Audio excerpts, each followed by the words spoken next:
Welcome back. Welcome back. Welcome back. What's going on, everybody? How's everybody doing tonight? Come on in. Hit the like button. Let me know. Let me know where you are checking in from. Thursday night. Um, the finals are on. I was contemplating doing this, but I said, you know what? I can't let the people down. So I threw it up the last minute, about 30 minutes ago. I already had the thumbnail done. Just was contemplating because I got a small fortune riding on Miami, so I wanted to watch the game, but I'm going to still do a live. It's going to be a short live. It's not going to be long. Just want to talk about a few things really fast, and then I'll let everybody go. Enjoy the game. If you enjoy the game and enjoy your Thursday. I know probably a lot of people are watching the game, so I'm not expecting a lot of people tonight. But the replay will be up there for your viewing enjoyment. So come on in, hit that like button. Let me know where you're checking in from. I'm tired. I'm beat. I'm working out twice a day, eating less, trying to shave some of this body fat. So I'm beat.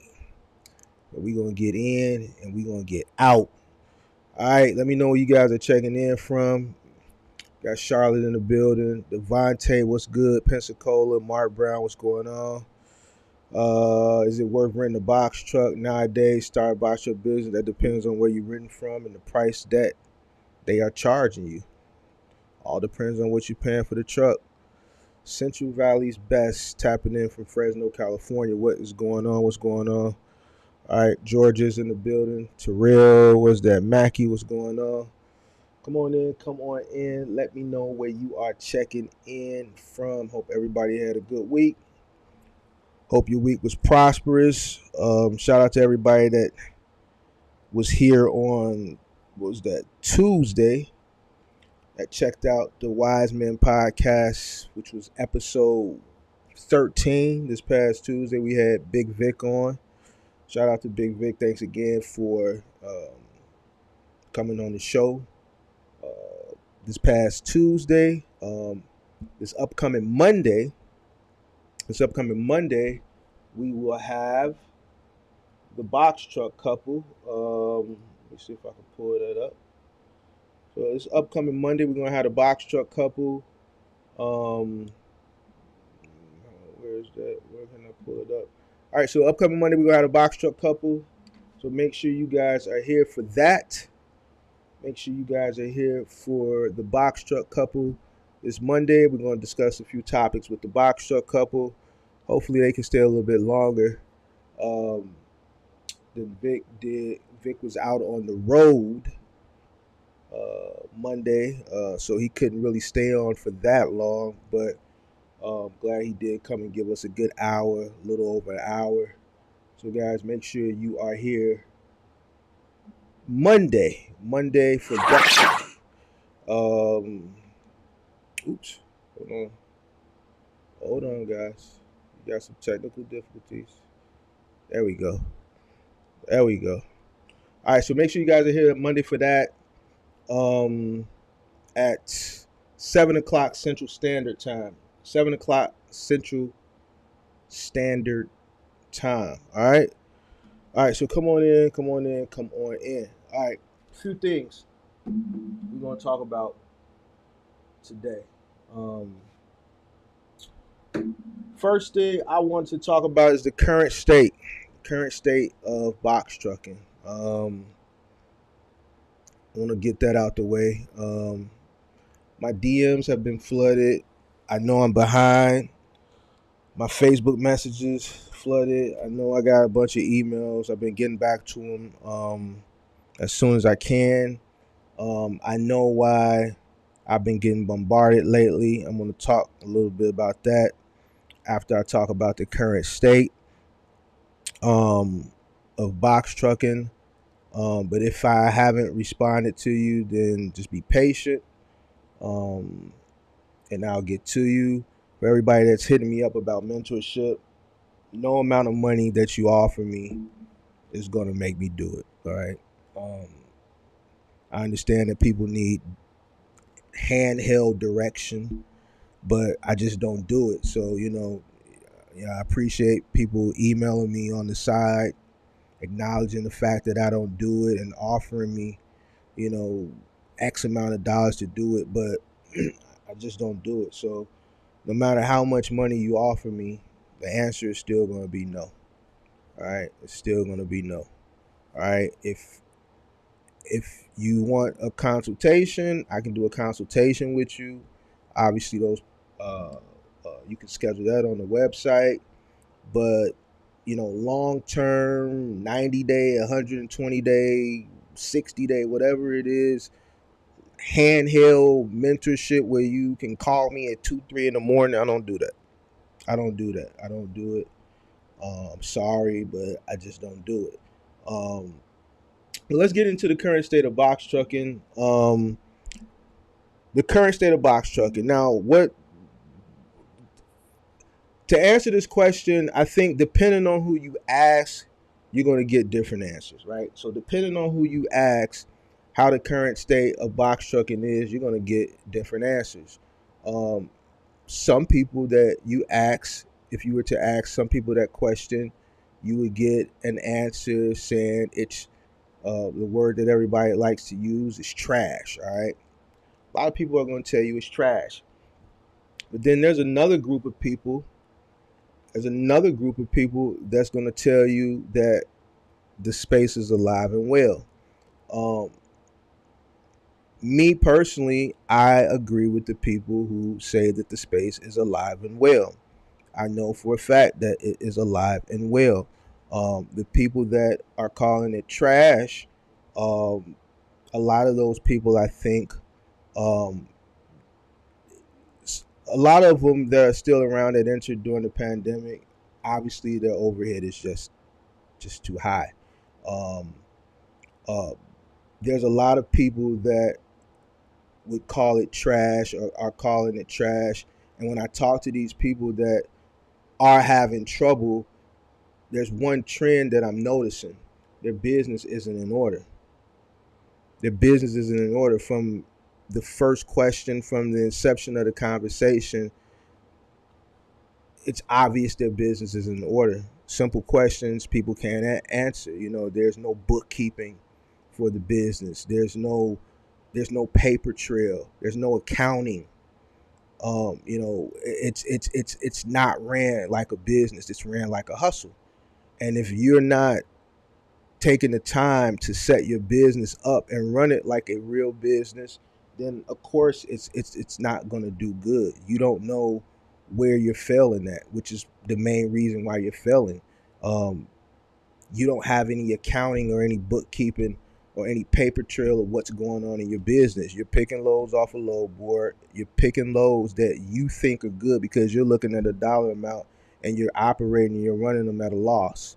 You know what I'm saying? Then you can't figure out where all the money is being spent because you don't even have an accounting system set up to see where the money is being spent. You're just spending money as it comes in. You're spending it out. You have no itemized structure of how that money is being spent, and that's why a lot of people are failing. The people that would tell you that the box truck business, and I'm speaking just in general, I'm speaking on a broad scale. It doesn't matter what lane you're in. The people that would tell you it's alive and well are the people whose businesses are structured properly. You know what I'm saying? Some of those people may have been in the space prior to the pandemic. Those people will not only tell you it's alive and well, but they'll also tell you, it's back to normal. The rates, like if you're running middle mile, they'll tell you rates look similar to what they look like prior to the pandemic. All right. I said something a little while ago, maybe about a month ago, 2 months ago, whenever I said it. And I know I said it a few times, that figure out a way to make money in your box truck space now, because the way things are now may be the new norm. All right. Jerome Powell and the Fed are still having problems. They're having issues with slowing the economy down. No matter how much they continue to raise the interest rates, The economy is not slowing down. All right. People are finding a way to make extra money to do whatever it is that they want to do. People are still taking trips. I know somebody that, and I hope they're not watching because it's somebody or somebody I know, but this is, makes for good content. I know somebody that just went out and bought a vehicle, the same vehicle that I took someone to get last year and paid $20,000 for the used version, 1-year-old version of that same SUV. All right, it's 2022, but it's used, right? So it's some miles on it. I took somebody to get that same SUV a year ago, new, and they got it for damn near $20,000 less brand new than this person I know that just went and got it 1-year-old used. All right, bad decision. All right, bad decision. But the point that I'm trying to make is people are spending money. And they're spending it frivolously. A lot of people still taking trips. People are finding a way to spend money. People going out for birthday dinners, $900,000 dinners. They're bringing out the whole pig, the whole alligator on the platter with the apple in his mouth. You know what I'm saying? It's a $900 dinner. It's a $900 dinner. I see people snapping the pictures on Instagram. So people are spending money, all right? The economy is not slowing down, all right?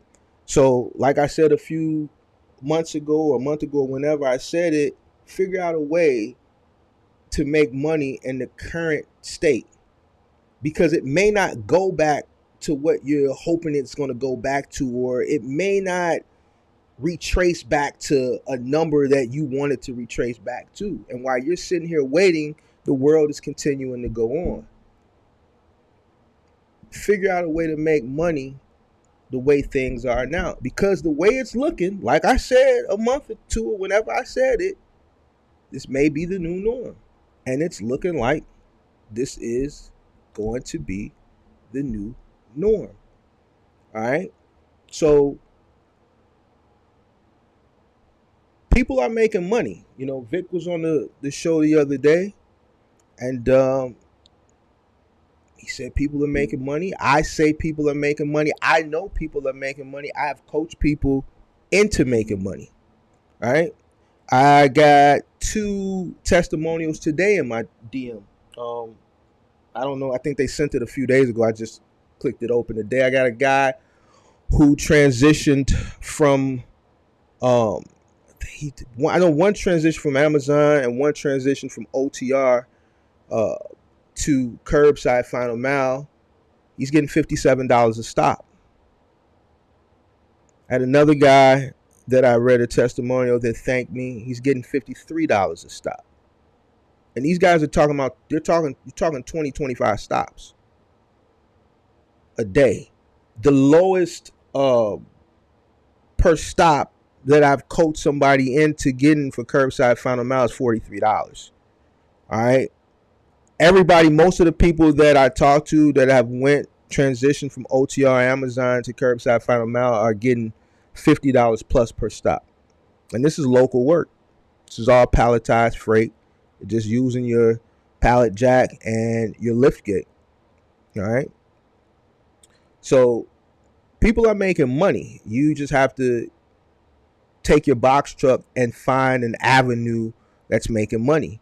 I have had some people that have transitioned from OTR into the moving space. I mean, it's moving season. Testimonial there. Appreciate you for coaching me out of this space into this space. It's a lot more work, but you know what? I'm seeing profit now. Point is you get out of what you put into it. All right. If you don't put the work in, you're not going to get the results. You may have came into the space with the idea of running OTR. You may have high overhead. Check this out. If you made the mistake and you purchase a box truck at an inflated rate and you got a high note, you have high insurance, there's one thing that you got to do. You just got to work harder. If you made that decision Um, if you made that decision, you have to work yourself out of that bad business decision. You got to work yourself out of it. And the only way you're going to be able to work yourself out of it is by working harder. You're going to have to work harder than the person who's paying less for a truck, who has less overhead. You're going to have to work harder. You're going to have to make more sound decisions for your business. You're going to have to take it as a learning lesson. And if you don't want to do OTR, then you have to find something, right, that's paying more, right, so that you can cover your high overhead. And that's something that's paying more may require you to do a little bit of work. Check this out. The box truck business is a blue collar business. What I don't understand is why so many people that came into this space thought it was going to be easy. Even middle mile OTR at some point does require some work. All right. It requires driving. That's blue collar. It's blue collar work. There's nothing easy about blue collar work. I don't care what type of blue collar job you get. It's blue collar for a reason. If you expected to come into this space and just check a bag without doing a lot of work, you came into the wrong space. You need to go find a white collar job, which may require you to go back to school, get some type of degree, in coding. You might want to be a coder, or you might want to go back to school and get a degree in cybersecurity. That pays a lot. You can get about $400,000 a year in cybersecurity. That pays a hell of a lot. That's a white collar job. Box trucking is blue collar. So at some point, majority of the time, even if you're not lifting or moving nothing, you're driving. It's blue collar. It's work. All right. So if you're not mentally prepared or you don't want to do the work, then I suggest, I'm saying this as nice as possible, just transition out of the box truck into something that's more white collar. This is a blue collar industry. I've talked about my early days plenty of times.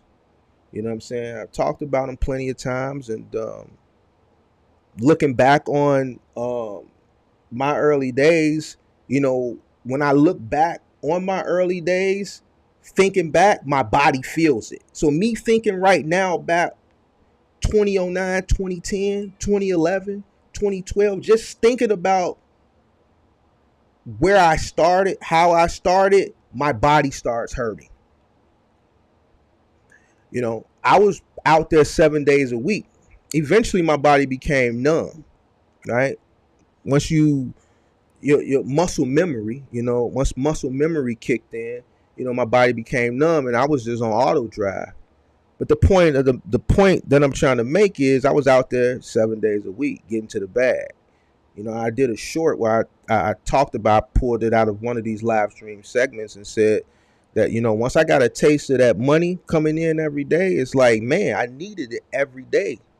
It was like a fix, so if you don't have that same drive and you don't have that same passion where, like a dope fiend, how that dope fiend need that dope, it need that hit.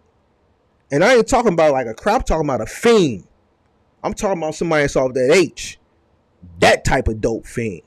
All right. You need to have that same type of fixation. You need that fix when it comes to that bread. If you don't have that, as far as the bread for your business, it's not going to work. It's not going to work. I had that fixation for that bread like a fiend. So, you got to want it. It's not going to come to you. It's going to become situations where things are going to happen. You have no control of the economy. You have no control if you're running Final Mile, for instance. You're running a contract for a third-party logistics company. You have no control if they lose the contract. You could be running that contract $52 a stop, running Home Depot for T-Force, or running a post office contract for US Pat, making $40 a stop. You could be running it for 2 years. Just great. Everything's hunky-dory, and you're just living the life of Raleigh, and you're just doing great. And then guess what? They lose the contract. They could lose it because performance. They could lose it because they get outbid by another 3PL that's promising they can do the work for a cheaper rate. But they lose the contract, so now you lose it by default. Things happen. It's business, and you have to be able to transition, pick yourself up. You can't run to the internet and say this is trash and things of that nature. When I see people put that stuff, it just lets me know that they're not good business people. You've never, I don't, if you're gonna complain, you complain in silence. You don't let nobody see you complaining. You don't let nobody see you pouting. Business people don't pout in public. You pout behind closed doors, and a good business person always got their game face on. You know what I mean? So things happen. You got to be able to transition. You have to want it. I think the space is fine. I think, if it's not working for you, you need to take a look at your business, really do a full assessment of your business and see where your business is failing at and re-strategize. If you have to transition, then transition. If you have to cut somewhere, then cut. That's just business. You know what I'm saying? So I think the space is fine. I get testimonials every week. People are making money. People are spending money. I think we're on the cusp of the new norm. So if you're waiting on something and you're hoping and you're wishing and you're saying, okay, September, or I'm hearing this, or I'm hearing October, then while you're waiting, the world is passing you by. So figure out a way to make money now. All right. Because the space is alive and well. It's alive and well, and it just is what it is. It's business. It is what it is. Figure it out. Figure it out. I said this before. Say it again. I haven't said it in a long time. Most of your time in business is just problem solving. That's it. Most of your time in business, from the time you start your day to pretty much when the day is over, you're just problem solving. If you're not able to solve problems, you'll never be a good business owner. The best business owners are the best problem solvers. All right? Because guess what? As a business owner, you're going to always come across some type of problem. Every day, for the most part, something's going to happen. Something's going to happen every day. It may be a small problem. It may be a large problem. It may be so small to you that you don't even look at it as a problem. You just solve it. Or it may be a big problem. But every day you're going to come across some type of problem, and it has to be solved. You can't complain about it. All right? It is what it is. Whether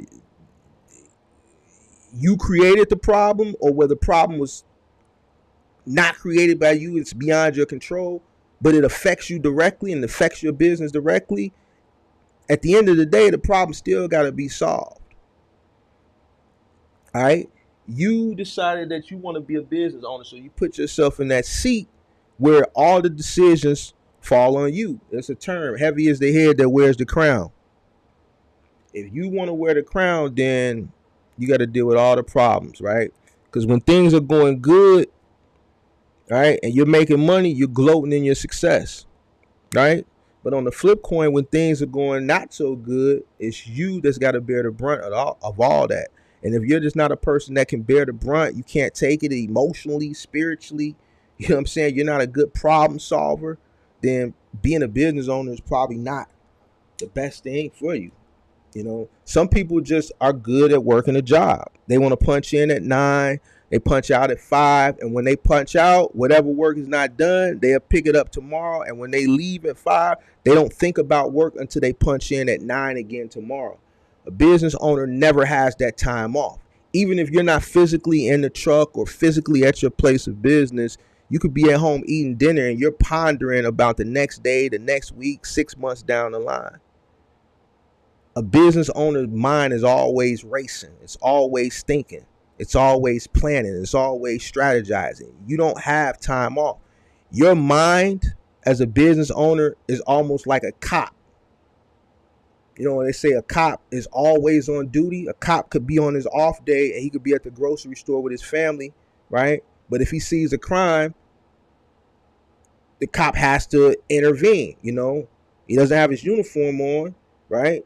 But he has his badge on his clip, on his belt, right next to his gun. He's always on duty. Business owner, you're pretty much always on, your mind is always on duty. You're always mentally strategizing how to get to the next level. How to get to the next level, all right? So when I say the space is alive and well,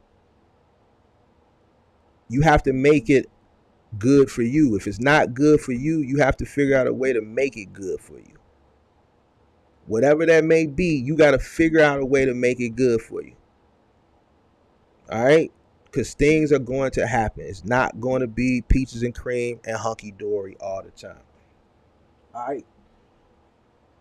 Next topic. I want to talk about box truck, YouTube box truck content. What happened to it? What happened to YouTube box truck content? And I think that's one of the main reasons why, you know, I went from, you know, a modest amount of emails, a modest amount of DMs, a modest amount of Facebook messages,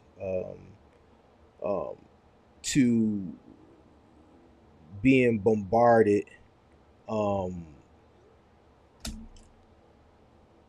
as recently as the past couple months. There's not much of it out there anymore. Something I also predicted months ago, as the space and the popularity died down, so did the creators, right? So did the creators. I look at YouTube as what it is. It's a business, right? It's a business, and you have to treat it as such. I think a lot of people that came into the space during the popularity, they wanted a quick check, but they also didn't treat it like a business, because if they did treat it like a business, they wouldn't have seen a decline as far as the revenue stream. I don't charge for mentorship. I don't do mentorship, right? If I did mentorship, it would be another stream of revenue, right? A lot of money, right? I could make a lot of money. You got people charging 1,000, 2, 3. I saw one guy charging 20. Saw a guy charging 10, 7. You know, I think the value that if I did do one, I think mine would probably be on the upper end. I think I would bring a lot of value based on my experience in business, my experience as far as the tenure, the amount of years I've had in business. So it would be on the higher end. A lot of people that came into the space, as far as YouTube, they didn't treat it as a business. And that's ultimately why not only did their YouTube not thrive, even through the midst of the decline of the popularity of the space, their business didn't decline. Their business declined, right? If you're not good in box trucking, how are you going to be good on YouTube? And vice versa. It goes back to what I said earlier. You get out of something what you put into it. Check it out. The space ain't popular no more, right? But I'm still okay. Why? Because you get out of it what you put into it. And then you can use this example to parallel it with your business. You can look at my YouTube content, not as far as the information. The information speaks for itself, right? But the way I present the information from when I started up until now, right? which has only been a little over a year and a month, right? But it's evolved. I'm constantly making the channel better, right? The information speaks for itself, but ultimately I want to make the experience while you're consuming the content better, right? You see people that created content, they had no interest in evolving their channel, right? And that's why the YouTube box truck content really no longer exists. There's a few people, box truck couple is still around, Vic's still around, Kirk is still around, but he transitioned out. Then you got a bunch of people that transition out of making box truck content. And then you got people that just aren't making it anymore that I guess are still around because I guess there's nothing to talk about, but there is stuff to talk about, right? There is stuff to talk about. So I think that's why I've been getting bombarded because of the relevancy, all right? I look at things like a business. It's a business. I saw the direction the content, I saw the direction the space was going months ago. And I said it. I said this was going to happen. But the good business person in me said, okay, the space is going in this direction. And this is, listen to this and then think about your business, right? I said, okay, the space is going in this direction. The information that I provide is educational. All right. I don't come on here ranting and raving and talking and ranting. When I come on here, you're going to leave with some type of value as far as education. You're going to learn something, right? You're going to learn something. I said, okay, at some point, I'm not going to run out of information to give, but I can only educate. You go to college, you got 4 years. You take macro, you take micro, you take introduction to business, you take algebra 101, algebra trig, right? Once you go up so many levels, so if I introduce you how to grow a business, how to scale a business, the 5 stages of growth, the 6 stages of scale, right? How to create a business plan. We talk about economics, micro, macro. Once I talk about it, I've talked about it, I move on. So if I've taken you, say, through 4 years, let's say, of box trucking, freshman, sophomore, junior, senior, I'm going to reach a point where, okay, I've given them everything they need to know as far as starting a business and how to successfully build a business, run a business, grow a business, scale a business, right? Eventually, I'm going to hit that peak. Boom. But I'm looking at the channel as a business, right? The business person in me says, well, how can I continue to keep people engaged without abandoning them? See, I didn't want to abandon anybody because when you start a business, you have a mission statement, right? And you should have some type of moral clause when you start a business. Some people start a business and they say, okay, you know what? We're Mountain Spring Water. We sell a lot of water, and our mission is we're going to donate a ton of water to thirsty Africans every month. Or a restaurant may say, you know, we're going to donate 100,000 meals to starving homeless people every month. Every business has some type of moral clause, all right? My moral clause in my mission statement was to make sure that I help as many people as I possibly could by giving them valuable information. All right. But I knew that the space was on a decline. So the business person in me, what did I do? I said, okay, we're going to still give people information, but I'm going to create a podcast. Right. I'm going to create a podcast where I can still give people this information in a different form. Right. And we can talk about other things, right, coupled in with box trucking and trucking. And I'll bring Kirk and I'll bring Axel on, and you know, we can continue building this box truck culture so people can come and get this information, right? That's why my channel is still evolving and going forward, because I'm a business person. I think I'm ahead. It's something that I always talk about, being an early adopter. You want to be an early adopter in something. So I created a podcast. And not only did I create it, it's been successful. This is a small niche space. It's a small niche space. I'll never see the numbers like Kevin Samuels or Fresh and Fit. All right. This is a small, tight knit community. So for me to have 100 people in a live stream, you know, to me, it's good. You know what I'm saying? To me, that's good. I didn't give up on the people. I just created something else to keep the conversation moving forward. And that's how people need to look at their business. Got to transition. Doesn't necessarily mean transition out of the business. Just create something, use that mind of yours, and transition to something that's going to work. And that's what I've been able to do with the channel. And I think that's why I get bombarded with a lot of people, because there's just not that many people around anymore. Kirk is not doing box truck content. Vic is not putting out as much content as he was. The box truck couple is still around. QB, I haven't seen him really putting out content. There's a bunch of new people that I see, don't really know them.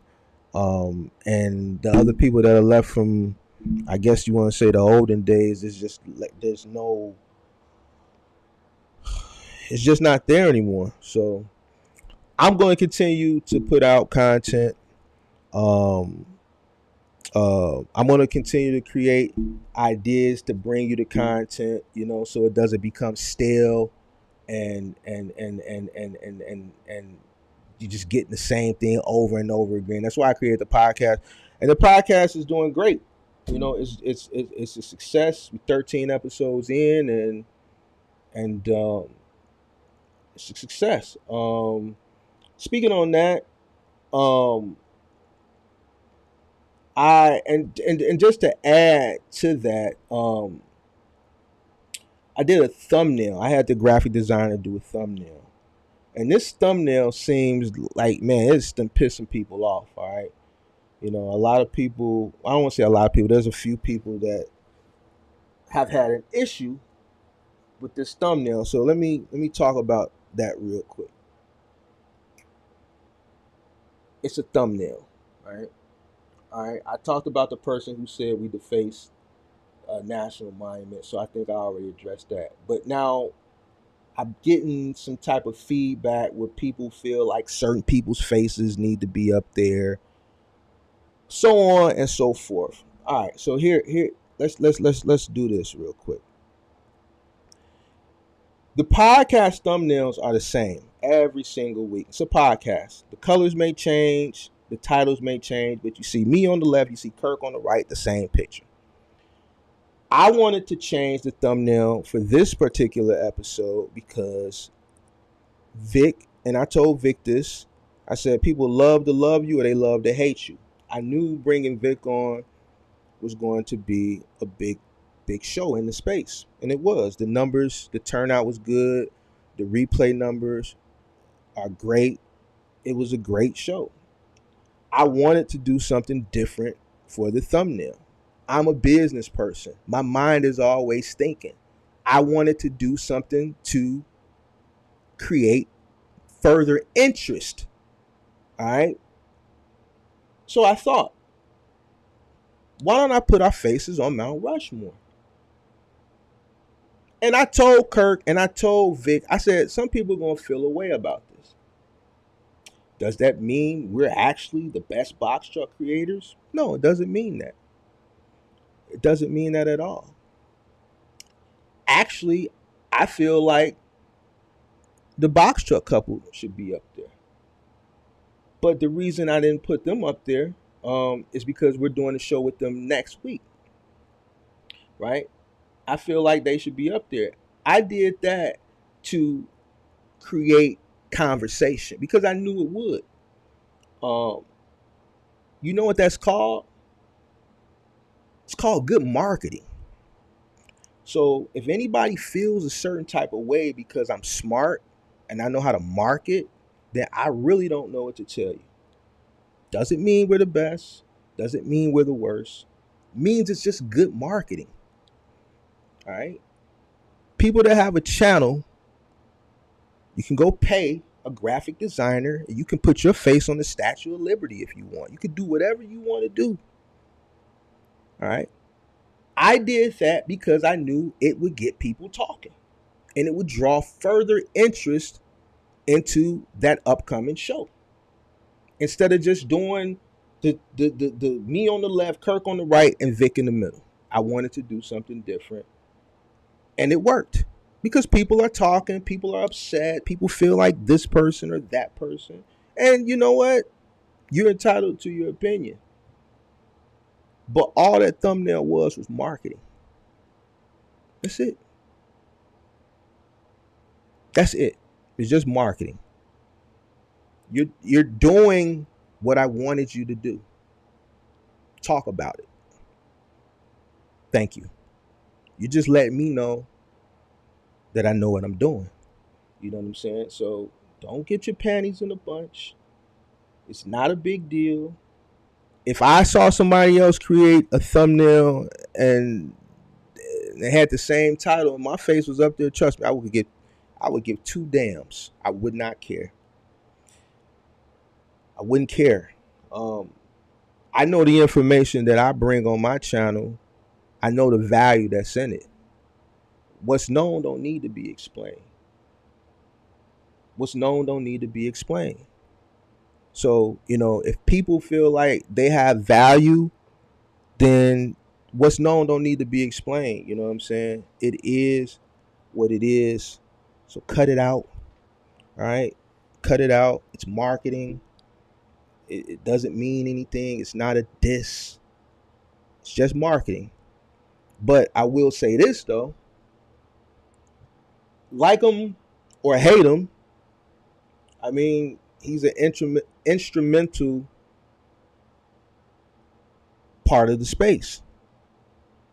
Like him or hate him, Kirk brings a lot of value to the space.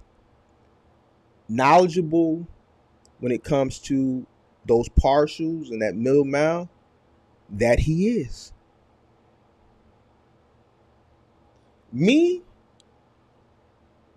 and I'm not tooting my own horn, I'm saying this the most humble way I can.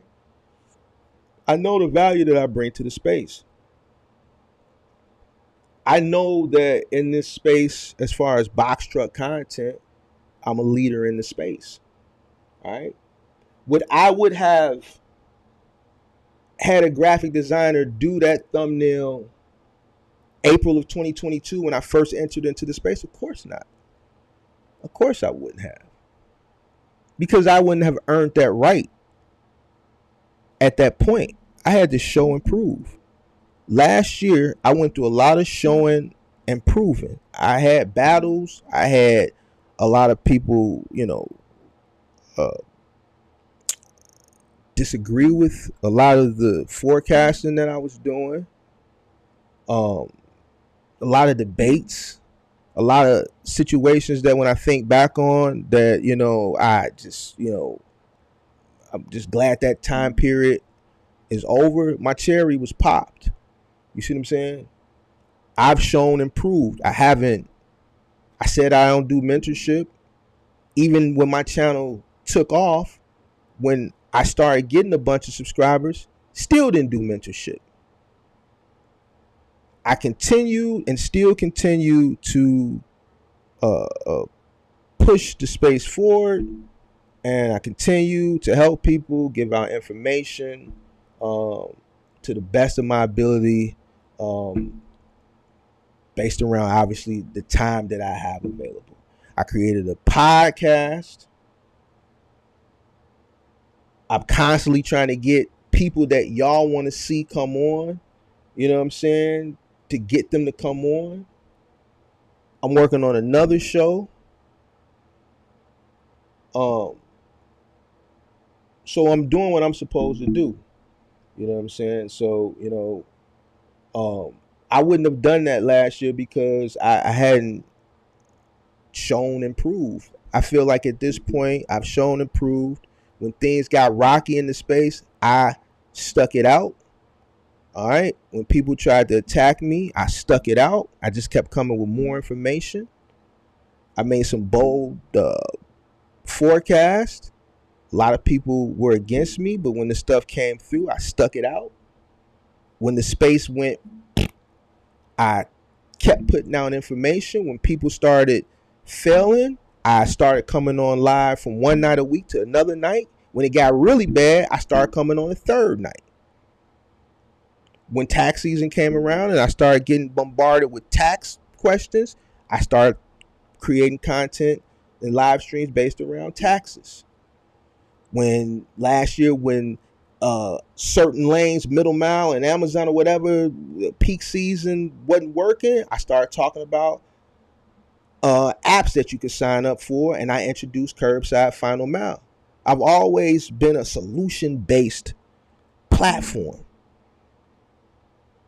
I see what the trend is, and I create my content around whatever the trend is that people are having issues with, and then I create content, solution-based content, based on whatever the trend is. So, do I feel like if it was a Mount Rushmore for box trucking content, with the people that are in the space, should my face be up there? Hell yeah. And I'm still saying it humbly, because what's known don't need to be explained. I know the work that I put in. I know the value that my content brings. And I know I'm helping people. And I'm here every week. And I'm constantly creating ideas to push the small community forward. All right. Now that I got that out the way, I want to talk about this new show that I'm putting together. It's going to be called All Over the Place Podcast, and it's going to be with me. Me by myself. I've listened to everybody. I've listened to all the requests that everybody's been telling me for months. Mark, why don't you talk about this? Mark, I'm curious to know your thoughts on that. Mark, can you talk about finance? Mark, can you talk about rental properties? Mark, can you talk about crypto? Mark, can you talk about the Fed as far as your thoughts on where the economy is going? Mark, can you talk about AI? Mark, can you talk about the future of the box truck space as far as electric trucks is concerned? Just all the things people have DM'd me, messaged me, said in the chat that they want to hear me talk about. I've heard it all. So I'm working on something where I'm just going to be talking about a plethora of different things. It could be from, I don't know, what's current events right now. Let's say current events in box trucking. I could talk about box trucking 1 minute, and then I could talk about how Scottie Pippen was talking crazy the other day to, if there's like a social injustice that's going on at the moment. I'm going to be all over the place with it. So that's why I created All Over the Place podcast by Mark the Mentor, because I'm going to be all over the place. I'm going to be all over the place. Hopefully you guys will enjoy that content. I'm going to try to do it 3 nights a week. I'm going to try to do at least one live, and then the other ones will be pre-recorded in a live format, which you'll be able to engage in a chat. But I'm going to try to do at least one of them live a week. Since it's going to be centered around more current topics, I have to, keep up with it. But I'm going to do it since a lot of people have asked me to talk about different things outside of box truck, and I appreciate the fact that people want to know my thoughts on things. So I'm working on that now. I really want to make it good for you guys. So I wanted to start June 1st, which is today, but I'm still working on some things on the back end. So hopefully we can get the first episode out in the next couple weeks, and it will be available on YouTube and all the other podcasting platforms.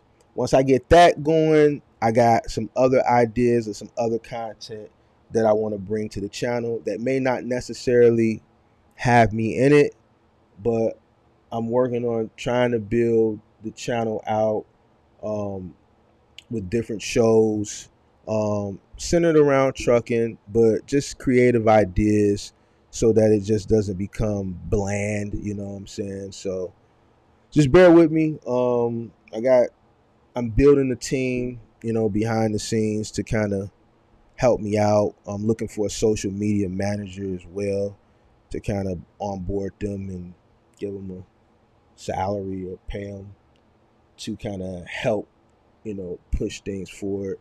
So, man, I'm doing my part. I just wanted to come on here tonight and just keep bring you guys up to speed. I know I haven't done that in a while because I've been focusing on that Wiseman podcast, but that's pretty much on autopilot right now, so I can get back to building some other things. I guess I'll look in the chat real quick, see if there's any questions, and then I'm going to get out of here because, like I said, I got a small fortune riding on Miami, and I really need them to win. Let me see. I just hope you don't stop keeping us in tune with the box trucking world. I'm not gonna stop box trucking content. All right, that's why we got the Wiseman podcast, and all over the place is gonna have trucking content, but it's also gonna have other content too. I might start with trucking, and I really want to talk about Scottie Pippen and that stuff he was talking about the other day. I want to talk about some of the social injustices that's going on. I want to talk about things that aren't directly correlated to box trucking, but then again, they are. I want to talk about the mindset of the African American community, and why, when we get a business, we don't treat it like a business. I want to talk about things like that. You know what I'm saying? So I'm working on it. It's just a certain way I have to present it. So I'm just not going to throw it out there. I'm not going to rush it, because once I throw the first episode out there, it's game on. So I got to make sure that, it's right.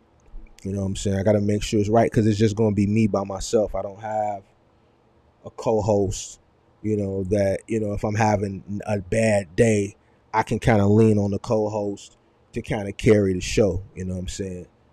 There's Wiseman shows where you see Kurt is strong on the show and I'm kind of laid back. And then there's other shows where I'm strong on the show and Kirk is kind of laid back. And then there's shows where me and him are just going back and forth, whether we're debating something or we're just expounding simultaneously on a topic. You know what I'm saying? So carrying a podcast, on your own, it's a little bit different. You may be like, well, man, you do these live streams all the time and you okay. But, live streaming and podcasting is different. It's the same, but it's different. You know what I'm saying? When I first started live streaming, like, I wasn't as good as I am now. You know what I'm saying? I had to do it and keep doing it and keep doing it and keep doing it and keep doing it. As I did it, I got better. I was nervous at first. I didn't know how to present certain information, what information people, wanted to hear. And then ultimately I just decided that, I'm just going to educate, and the people who want it can come get it, and those that don't. And as I continue to keep just talking about the space and educating, more and more people started filing in. So, but I think there's other topics that need to be discussed in the community, that aren't directly, like I say, directly related specifically with box trucking, but some of those topics you know are more general based, and mindset based, that if you take some of the information that I'm giving you, it may help you ultimately in your business. It's just not directly targeted for box trucking. But I'm gonna still talk about box trucking. Don't worry about it. All right. Ain't nobody else talking about it, so I might as well continue to put out the content. And guess what? And I can say this, I don't have to hide it. The box trucking space is down. Right? It's down. Views are down for everybody because the popularity isn't there. But even though views are down, my ad revenue on my channel is up. Why? And see, this is business. This is business. The reason why ad revenue is up, even though views are down, one is because quality. The way YouTube works, and there's some creators out there, I don't care if you get this information because I'm not a hater. I want everybody to win. The way YouTube works is advertisers bid, right? They bid on content as far as how much they want to pay, all right? The better your content is, the better you present your content, the better your channel is built out, the more they're going to bid, because ultimately they want to get on that channel. So they want to outbid the other advertisers. So advertisers are paying more to bid on my channel because my information is good information and they want to be on the channel. So even though views are down, ad revenue is up. It's not up by much. This is peanuts. This is peanuts. But ultimately it does help keep the channel going as far as the costs that are associated with running the channel. So, it is what it is. So I'm going to start building out more content for you guys. But I'm not going to leave box trucking behind. I'm going to keep you guys up to speed on trucking. I'm about to be active in 10 days in the rental company charge $450 if I have a logistics contract. Do you know the charge goes back to $1,000 if I stop the contract? I'm about to be active in 10 days and the rental company charges $450 if I have a logistics contact. I think you mean contract. Do you know if the charge goes back to $1,000 if I stop the contract? If they're giving you a discount for having a contract and the contract ceases, I'm pretty sure they're going to go back to a normal rate. I'm pretty sure it's going to go back to a normal rate. Heavy Goodman, what up? Will you have a call-in show where viewers can call in and talk to you? Yeah, I'll do something like that. I'll probably try to schedule something like that for next week. I haven't, I used to do it. My lives used to run 4, 5, 6 hours, man. I just can't do those long live streams anymore. I have to limit my availability online. Now I just can't do 6 hours no more. So if I do a live stream for a call in, I'll promote it as that. So just be on the lookout. Keep your notifications on. Make sure you stay in tune, and then I'll build out. Maybe next Thursday I'll do something like that. What all do I need when I arrive or leave the logistics company? Middle mile. I hear something about rate con. You mean rate confirmation? You talking about a rate con? What all do I need when I arrive or leave the logistics company? Middle mile. Art, do you have a truck yet? I'm about to be active in 10 days and the rental company charge is $450. I think you need a consultation, man. I think you need a coaching consultation. I see a bunch of questions. When getting the final mile contract, does $4,000 a week include helpers pay? What up, Martin? How do I calculate cost per mile? Yeah, you got a lot of questions, man, that I can't sit here and answer all these questions, bro. I think you need to get a session. I think you need to get a session, and it don't necessarily have to be with me, but I think you need to start at square one. I think some of the questions that you're asking are later on down the line. Some of the questions that you're asking are for right now. You're asking final mile questions. You're asking middle mile questions. I think you need to ultimately choose what you want to do first. Research both lanes. This is what I'm going to tell you. I'm not going to answer all these questions. Based on the question that you're asking, first thing I would do for you is I would research middle mile, final mile. Figure out what exactly you want to do. That would be the first thing you should do. Then once you figure out what you want to do, start researching that lane.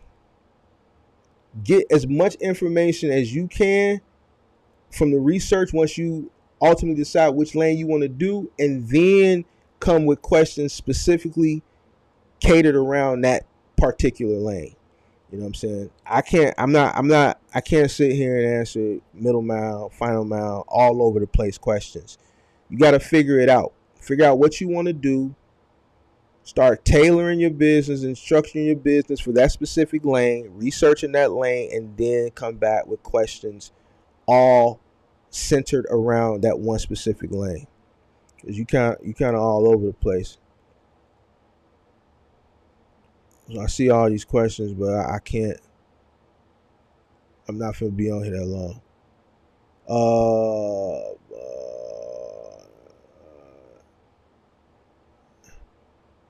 James, humble and honest, you cannot tell a lie. Yes, you chopped down that cherry tree.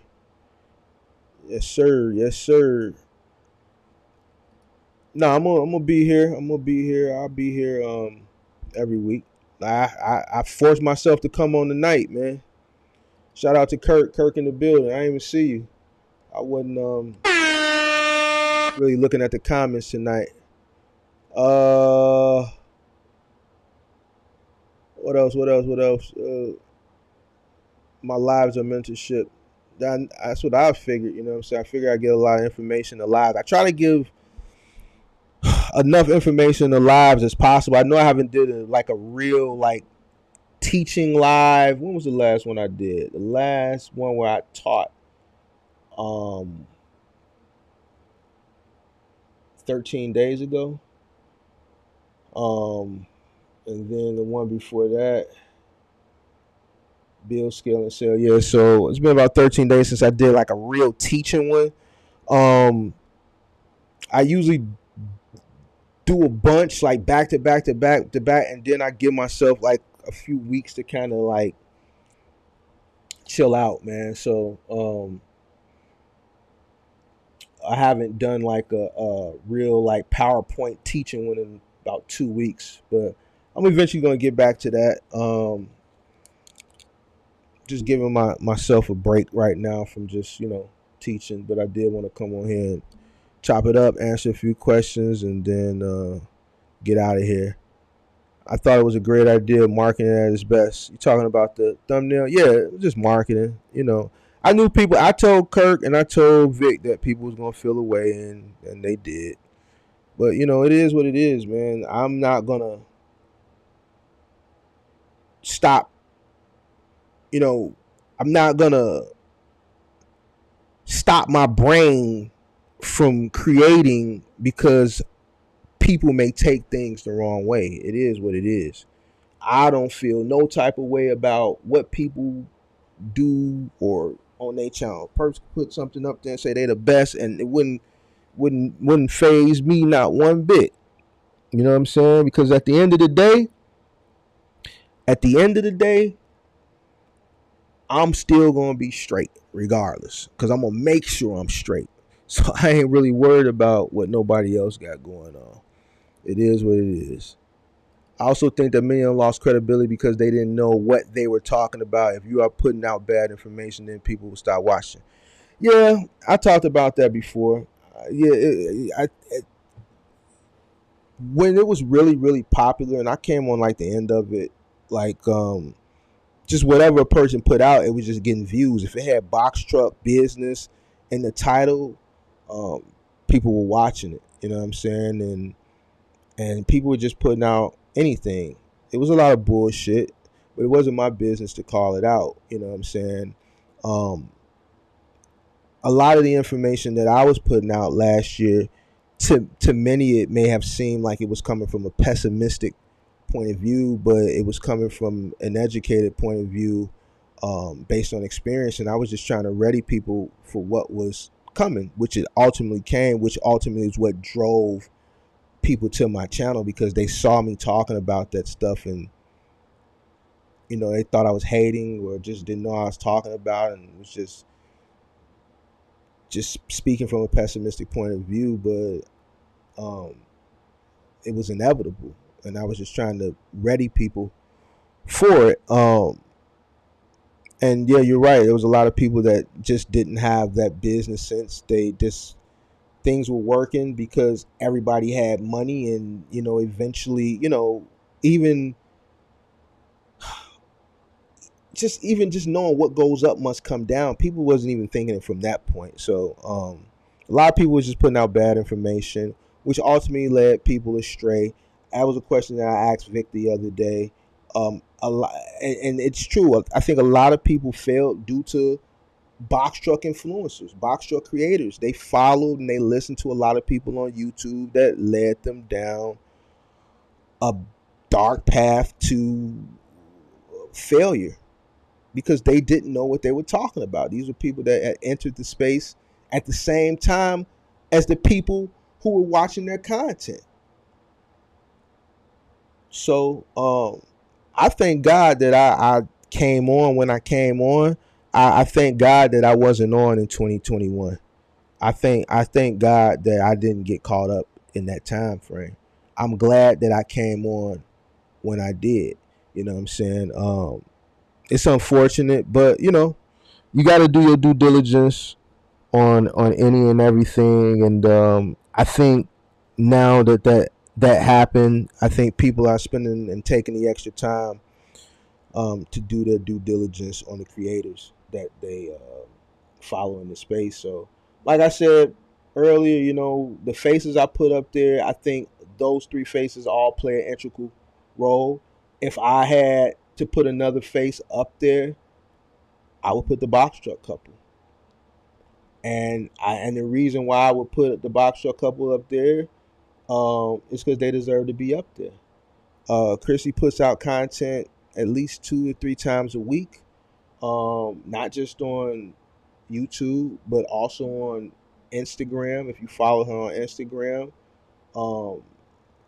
their content is a little bit different from mine. They're pretty much journey-based content.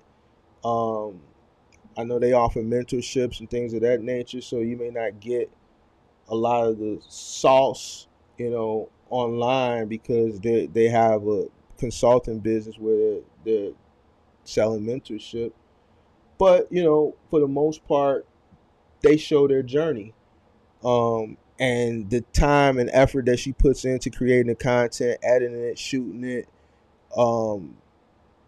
the consistency that I've seen she's put into her channel for box truck content. She deserves a spot up there. And that's just what it is. That's just how I feel. And doesn't mean that other people can't get up there. You just gotta put the work in. You just gotta put the work in. You know what I'm saying? You gotta put the work in. You gotta figure it out. You have to bring some type of value to the consumer, and the consumer is the viewer. The viewer is the consumer. You know what I'm saying? They're consuming your content. So you're absolutely right. A lot of people put out bullshit. So it is what it is. What's your opinion on the electronic appliance dolly for final mile? Very interested. I wouldn't buy one. I don't want to say it's a waste of money, but I think I've never seen one in action. So, I've seen them online. I think, to me, I wouldn't invest the money in that. That's just me personally. I wouldn't invest the money in it. Can I start a box truck business with a 12 or 18-foot truck? You surely can.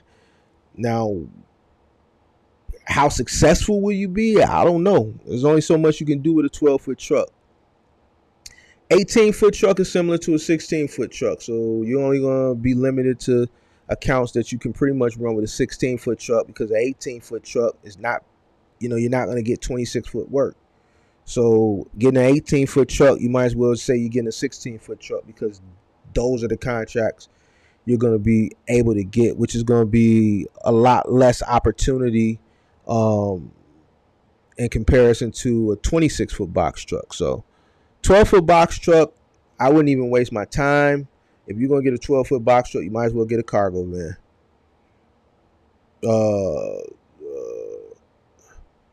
I want to do box truck moving. I don't have a reliable partner right now. I'll have to start small until I can find a reliable work partner. Go on Craigslist and find somebody that has experience in moving.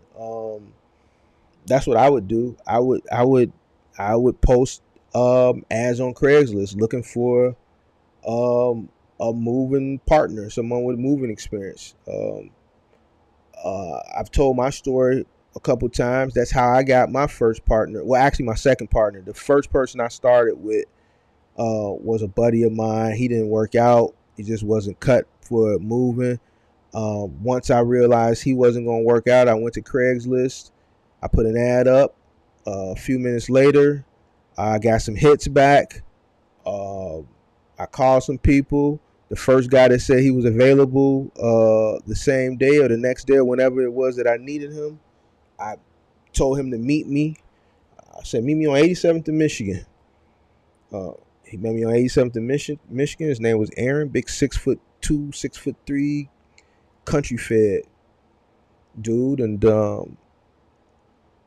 he had a drinking problem, but he was a hell of a mover. He was with me from 2010 to 2018. 2018, I had to let him go. I carried him. His drinking just got worse and worse and worse over the years. And probably the last 2 to 3 years, I really was just carrying him. A lot of people didn't want to work with him anymore.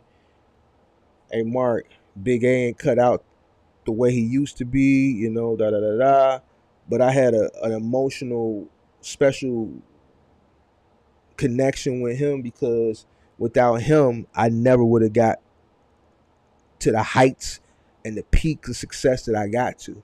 You know what I'm saying? So I felt like I owed it to him to just keep him on the payroll, keep him under my wing. But once it became dangerous to have him there, he became a full-out liability.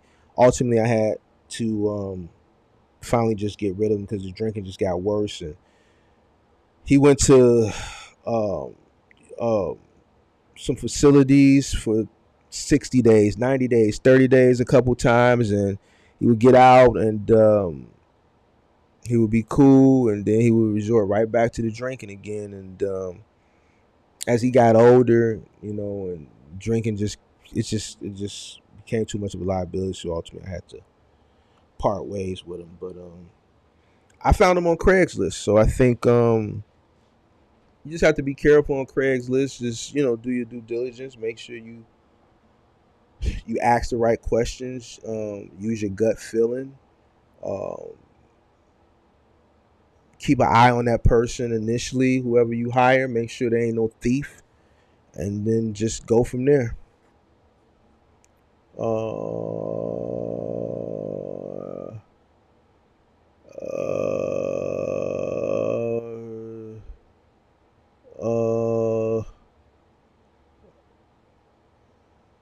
Is Amazon booming again for semi trucks? That's a good question. I got a homie, good homie of mine, that what is this? I got a homie of mine that got some homies that got that run Amazon for semi trucks, and they say it's doing good. So, but that's here in this market. I can't speak for all markets. And this is a homie of a homie. So, I don't know the people. I know who they are, but I don't know them directly. But my homie that is homies with them, he's in trucking. So if he's saying that they doing good, then I'm a G for it too. So in this market, Amazon I heard is doing really great with semi trucks. I can't speak for all markets. I saw something pop up. Hold on. The Grown Little Boy podcast. Trucking out the box, not playing no games. I like the youngest box truck couple too. What's your opinion on getting a CDL Class B? I feel like if you're gonna get a CDL, you might as well just go ahead and get the A. You getting the B, you might as well just go ahead and get the extra few hours and go ahead and get the A. Don't why limit yourself? Why limit yourself? Just go ahead and do the other, was it 20 hours or whatever it is, and just get the A. Be done with it.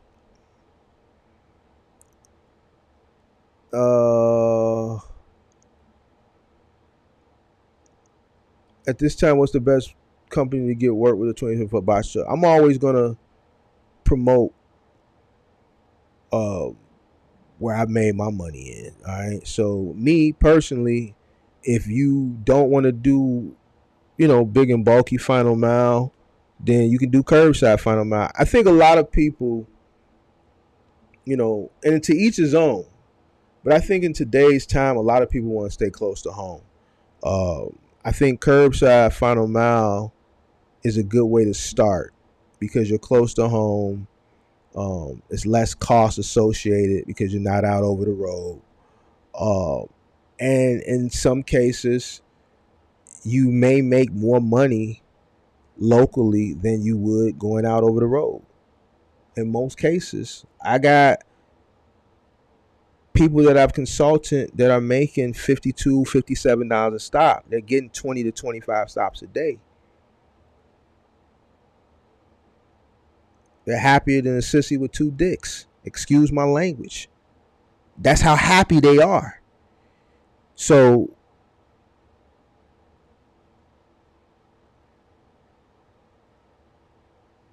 that's the lane that I would promote. All right, I would promote final mile. If you're not up for lifting, if you don't have a partner that you can start with, and you're not up for heavy lifting consistently throughout the day, multiple days a week, then I would look into a curbside final mile contract. There's quite a few of them out there now, and they're paying exceptionally well. I got, like, when I'm telling you these people are messaging me happy, they're happy. They're happy and they're thanking me. They're offering me, can I cash app you? Of course I say no. But there's opportunities out there to make a lot of money and be at the crib. So that's what I would promote. I've never done middle mile OTR. All right. I've never done it. So I'm not going to promote it. I can only promote what I've done. All right.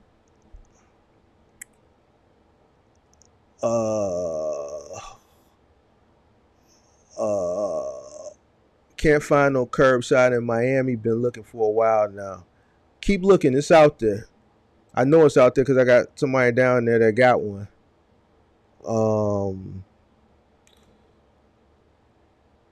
Are there contracts for middle mile dot to dot? Yeah.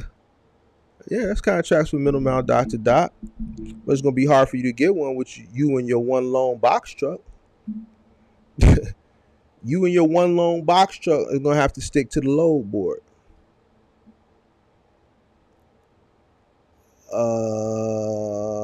Let me see. Who's the best company for curbside? I can't tell you who's the best company because that, depending on who you ask that question, you're going to get different answers. I can tell you who's paying the best right now. T-Force is paying the best. T-Force is paying the best. It's paying different in different markets, but the highest that I've coached somebody into T-Force is getting $57 a stop in their market. So I haven't seen anybody get a rate higher than 57. 57 a stop is the highest. So I got 52, 53, 57. I got somebody that's in North Carolina that's getting 43, but 57 is the highest for Home Depot, a stop. So shout out to Rohan for the super chat. Appreciate it. Appreciate it.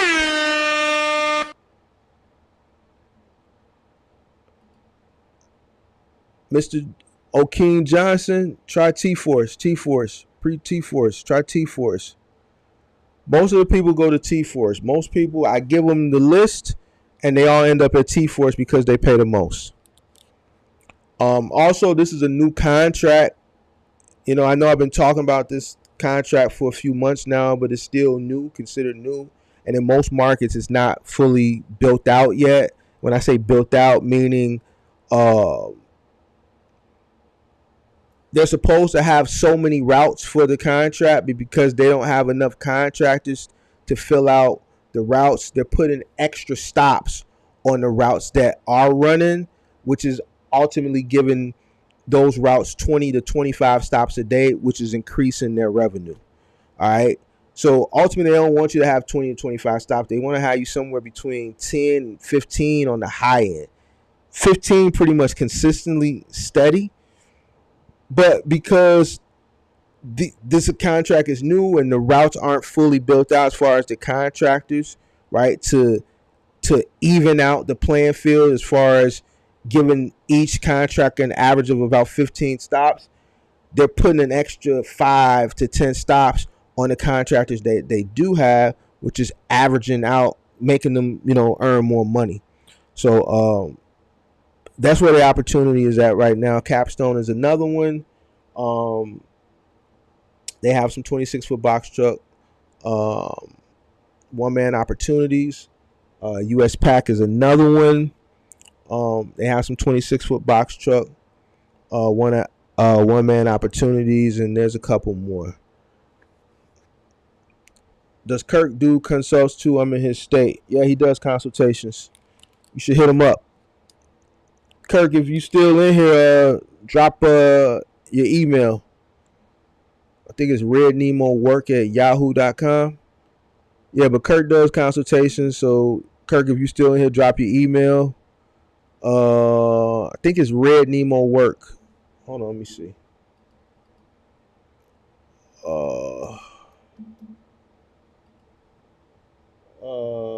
Let me see.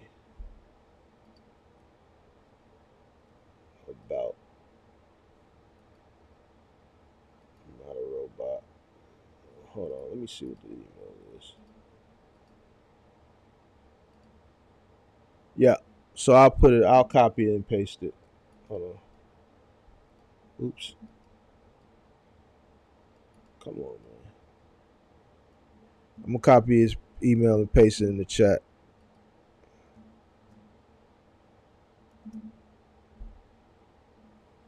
All right, there goes his email. So hit him up. No, well, I guess that's his email. I thought it was Red Nemo Work. Let's say Red Truck Work. I think that's it. I got it off his page. So, let me see. Did I get reason I considered to be because I'm never going to drive 18 wheelers. I got a felony, and I already talked to a bunch of recruiters, and it was bleak. So there's a bunch of people that got felonies that drive trucks. Trucking is a felony-friendly industry. So now I don't know what your felony is in, but majority of I don't want to say majority. A lot of people that are in trucking are felons. Yeah, it is Red Nemo Work. Red Nemo Work. I think it's Yahoo. I don't know. I'm gonna put Gmail. Hey Kirk, if you in here, man, drop your email. Yeah. So if I were you, I would get the A.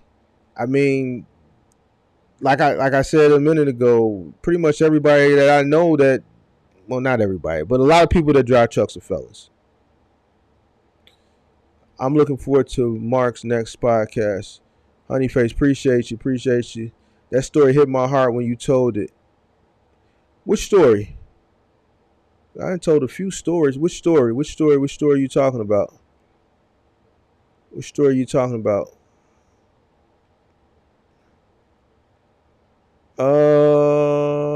Da, da, da. Yeah, I see Grown Little Boy podcast. Yeah, you named a few people. Yeah, a lot of them ain't in the space no more. Oh, the dude I fired. Man, I fired so many people, man. Don't feel bad. It is what it is, man. In this business, you're gonna get a lot of people that, like moving is not a business that you're gonna okay, so moving has evolved. All right. When I got started, pretty much only people that was gonna do that type of work were people that couldn't get any opportunities elsewhere. So felons, right? For the most part. Felons, right? Felons nowadays have evolved. They kind of into that lazy atmosphere, like a lot of other people. But there's also a lot of more opportunities now, like for felons to do where they don't have to do this type of labor intensive work. Moving has evolved now where the only people you're seeing doing this type of work, immigrants. All right, so you're gonna see immigrants. It is what it is. You have one guy who's probably Americanized, well, who is Americanized, who has either a green card or he was born here, and then the other two or three guys won't speak a lick of English. All right, this is the only way most moving companies are surviving now. Um, it's risky because if you go to most of these companies and you check to see if they have paper, a lot of them not going to have papers. It's just an industry where it's just hard to find workers. It was easy for me to find workers back then because I was hiring felons. It's just not that simple no more. I think the reason why a lot of immigrants were led into this country, why the border was lax, was to become the workforce in the future. Um, the powers that be, trust me, listen, I'm smart, but I'm not that smart. I'm smart, but I ain't that smart. All right. So when I say I'm smart, if I know that the way things are now, it's only going to get worse as far as uh, employment. The government knows that as well. It's not by accident that the border is laxed right now.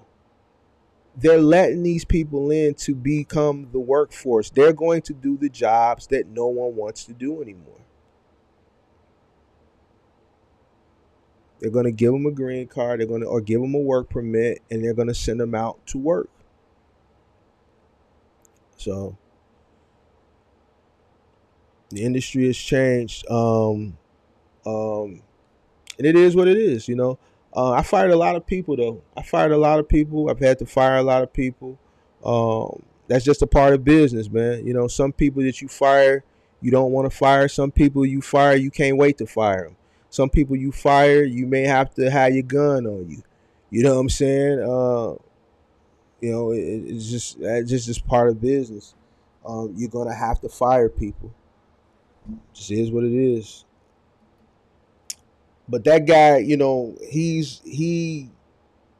it started with him. A lot of my success, you know, he's the type of guy that if he called me and he didn't have nothing, I would put him in a room. I would book him a hotel. I would send him some food. He's the guy that if he called me, whatever he needed, I'm gonna give it to him. Now, some guys that I wouldn't piss on them if they was on fire. You hear what I'm saying? You hear me? There's some guys that work for me that if they was on fire, I wouldn't piss on them. All right? But him, you know, um,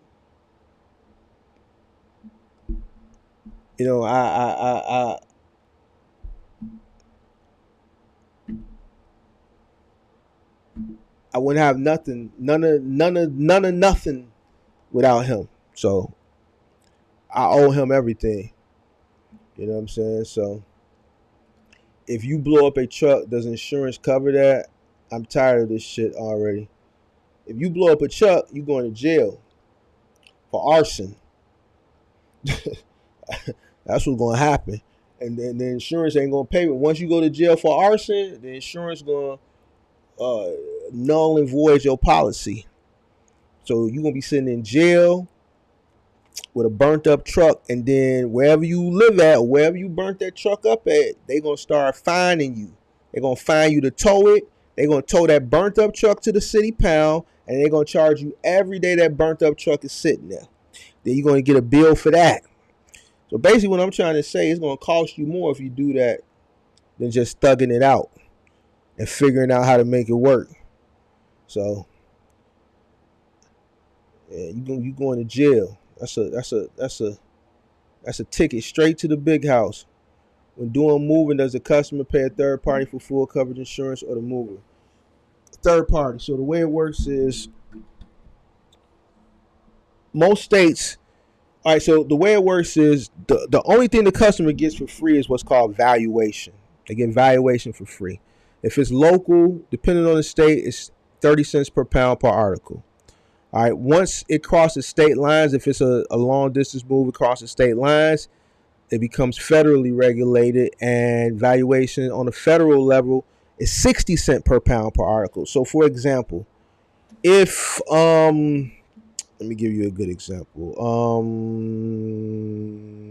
Say you got a flat screen TV.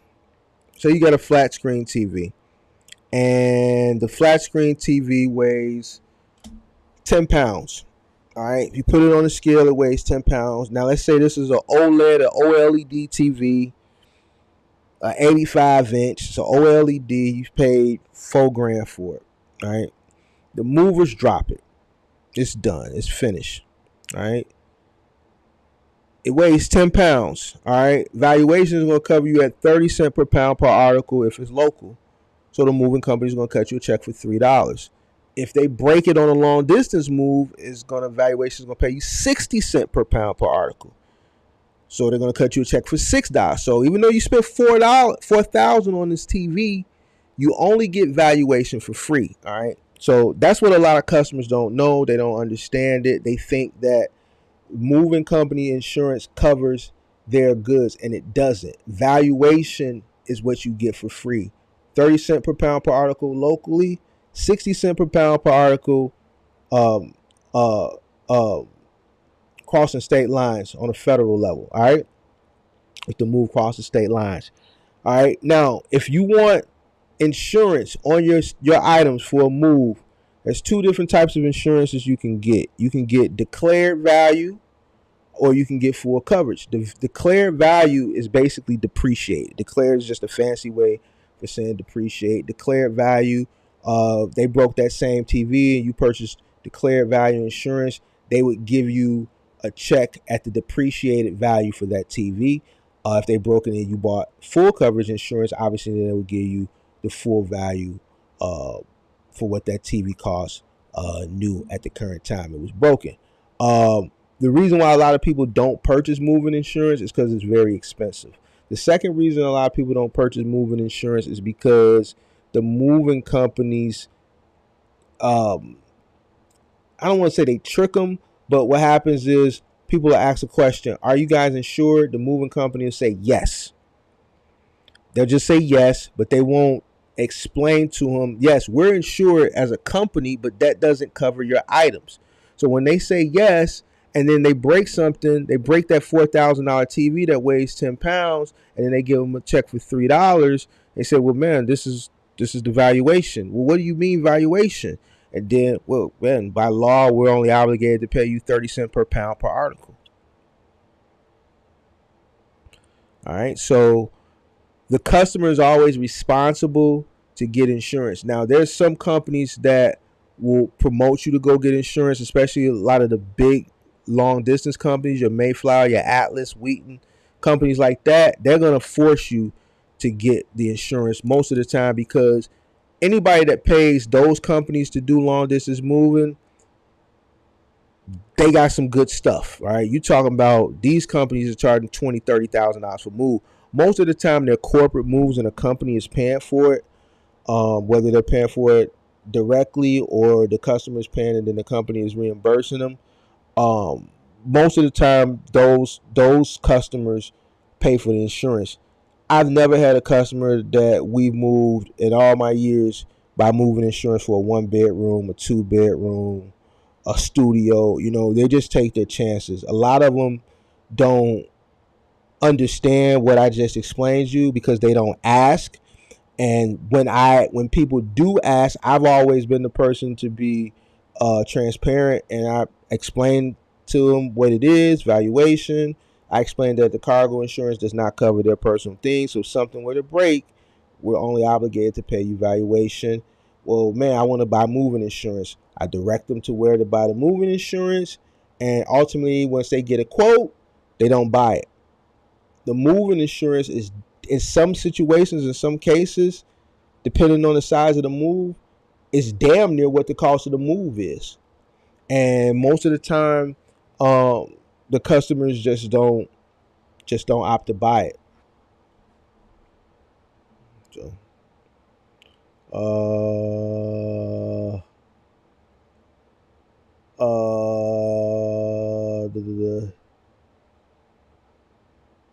let me see. All right, I think I got all the questions. I know there probably was some at the beginning when I was talking. But I'm not gonna scroll all the way up there because I'm pretty sure those people ain't in the room no more. Shout out to Pippi. It's like I saw one more comment that I missed. Have any of your former employees moved on to start their own business? Yeah, I talked about that a few times. They have unsuccessfully. The reason why I was unsuccessful is because they didn't go about it the moral way. Two guys did it. They did it in a way where they tried to mimic what I was doing and steal my contracts, and they ultimately failed within 6 months, and both of them came back, had to bite the bullet and come back and work for me. And I let them come back. I let them come back because I knew every day they had to come back and work for me, it burnt their soul inside. And that's why I let them come back. I didn't do the nah, y'all can't come back. I let them come back because I knew every day they came back to work for me, it hurt them inside. You know what I'm saying? Because I'm still there. And everything I told them, everything I told them was going to happen. People see your success. And I'm going to talk about this. My first episode of the All Over the Place podcast kind of centers around this particular topic. And that first episode is done. I just haven't released it yet. But people see your success and ultimately they want to mimic it, right? But it's a certain way you got to go about it. Those two guys thought it was a shortcut way to the top because they worked for me, so they thought that they could directly duplicate what I was doing, and they would ultimately take my business and run up a bag. And it didn't work because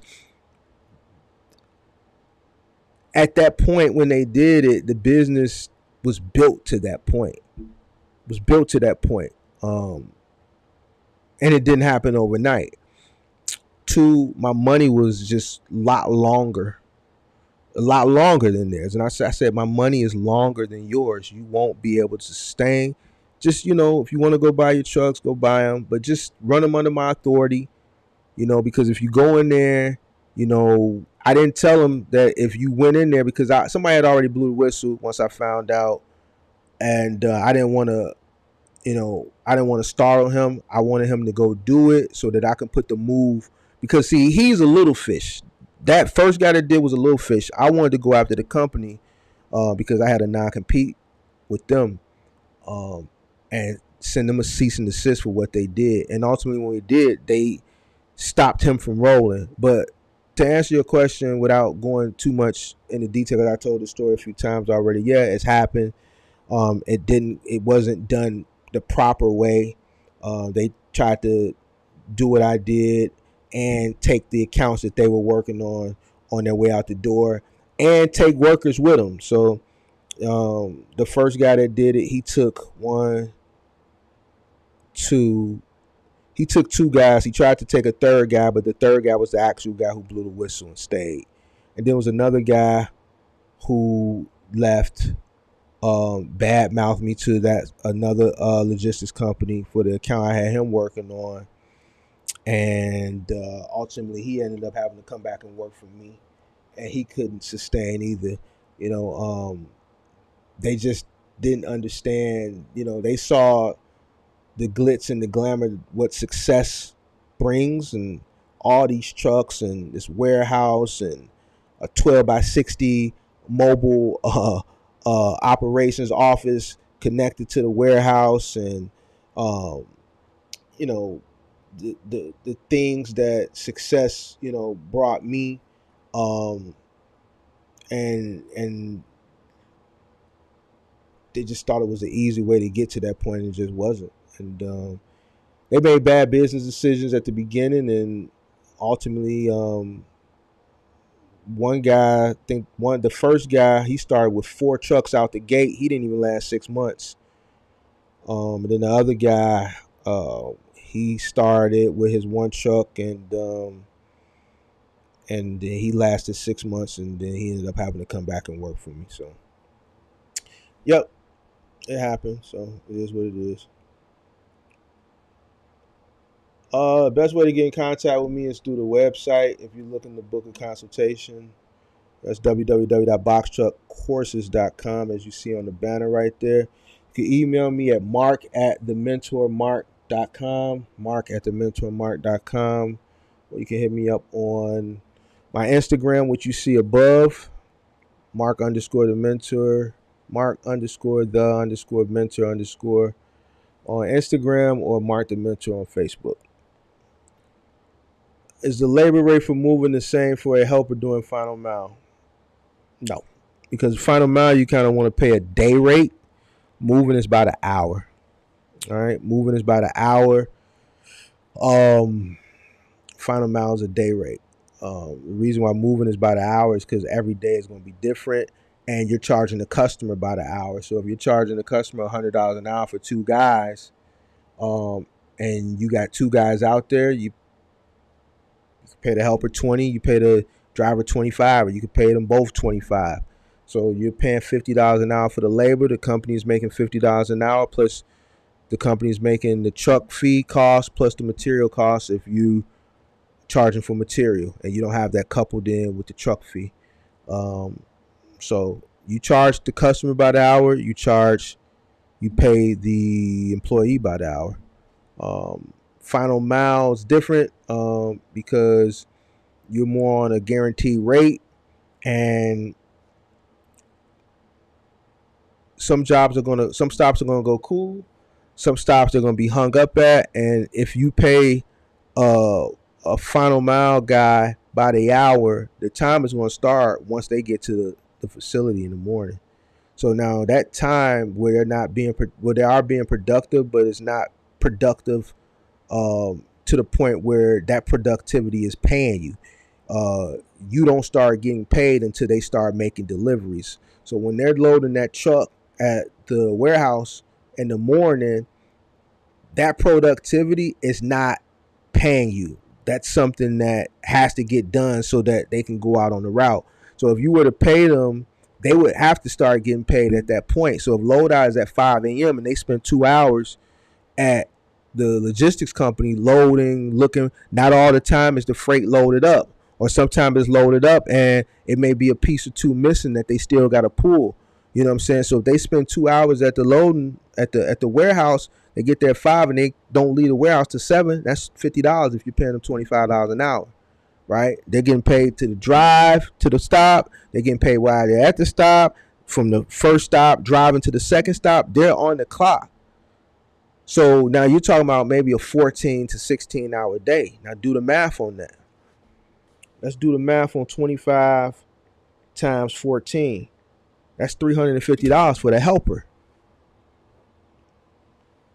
you would operate at a loss every day. So you have to pay them a flat rate because they're essentially not getting paid to load that truck at loadout. They're not getting paid, you know. But the truck has to get loaded. And not every day is it going to be smooth. Not every day that truck back into the dock. All right, pulling the door number 14. You got 15 stops and 12 stops. 15 stops may be there, but one of the stops is supposed to be a washer and a dryer, but it's only a washer there. So now you got to find the guy on the dock who got the forklift or who's pulling, who's on the wave of the forklift. And man, I need this dryer. I need a Samsung model this. Oh man, give me a second, man. I got 3 other people in front of you. I got to pull stuff for. So now you waiting. He the only guy on the forklift who forklift certified. Now he got to go around and look for the. He got other people. So now you may be sitting that extra half hour. You might not pull out the dock that day in the 7:30. It happens. Or you may see your stuff on the dock and you assessing each piece and this refrigerator, it got a ding on it. Swap me out. So now you got to wait for him to swap you out. Or you got to wait for the operations manager to come look at it. You know what? Take it. If the customer don't say nothing, then you don't know. You don't know. So you can't pay, or I would advise you not to pay by the hour. You have to pay a flat rate. So if you're getting $800, you need to know how you're going to pay your driver and your helper. So the going rate right now, and I know somebody told them $150, $125. Listen, I don't know who you paid for that coaching session in Final Mile, but get your money back. You're not going to be able to find nobody to do this type of work for $120, especially the driver. The driver should be getting somewhere on the low end $200, right?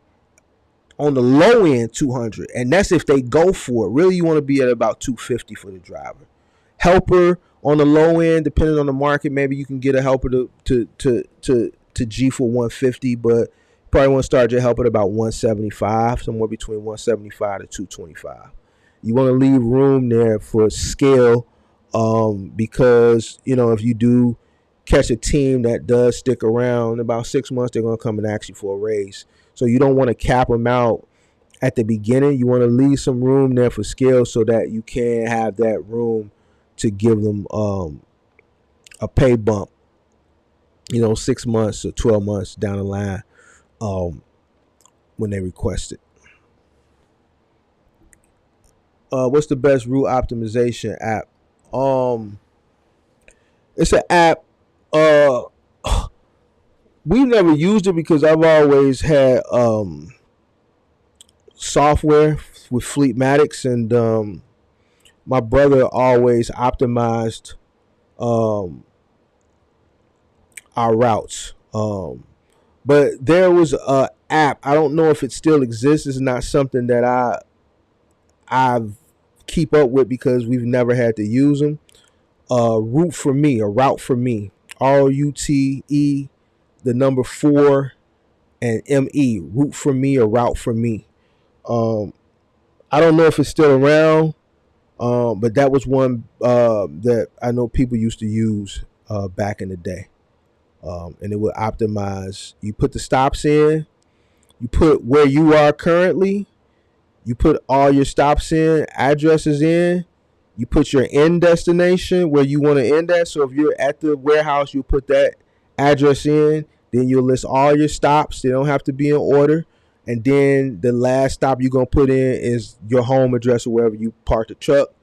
You hit send or go, and it's going to optimize the routes for you. So obviously it's moving everything in between the start and the finish. So it's going to send you to the closest place to the warehouse, and it's going to route you all the way to wherever the last stop is closest to your home. All right. So route for me, I don't know if it's still around, and I don't even know if it's free. Oh, let me see. Let me see if it's still around.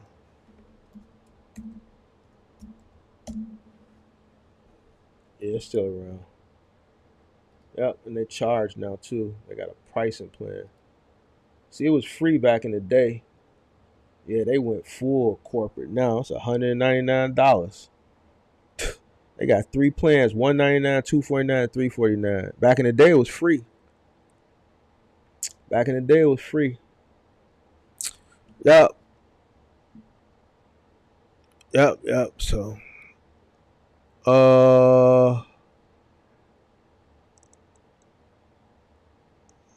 is the labor rate for moving the same? I answered that. So, what's a good day rate for the helper? I think I just gave that. Last one for me tonight. I heard you talk about something called zero north, zero south, zero east, zero west. How do you calculate and find that? Zero north. You sure that was me? Zero north, zero south, zero west. What are you talking about? You talking about the center point of your city? If you talking about the center point of your city is yeah, where you're just the center point of your city. Um, the center point of your city is going to be where one north, one south, one east, one west. Right. So the center part of my city is State Madison. All right. So if that's what you're talking about, yeah. Center point of your city. So the center point of my city is State Madison. Cause State separates east from west, and Madison separates north from south in my city. And when State and Madison cross, that's the center point of the city. So whatever the street is in your town that separates east from west, and whatever the street is that separates north from south, that intersection is the center part of your city. All right, so I guess that's it. I answered some questions which I didn't plan on doing. Had a nice little turnout tonight. Surprising because I know the game is on. I'm hoping I'm not losing because I bet on Miami to win the finals. I bet them to win the game tonight, and I bet that, man, is the game off? Is the game off?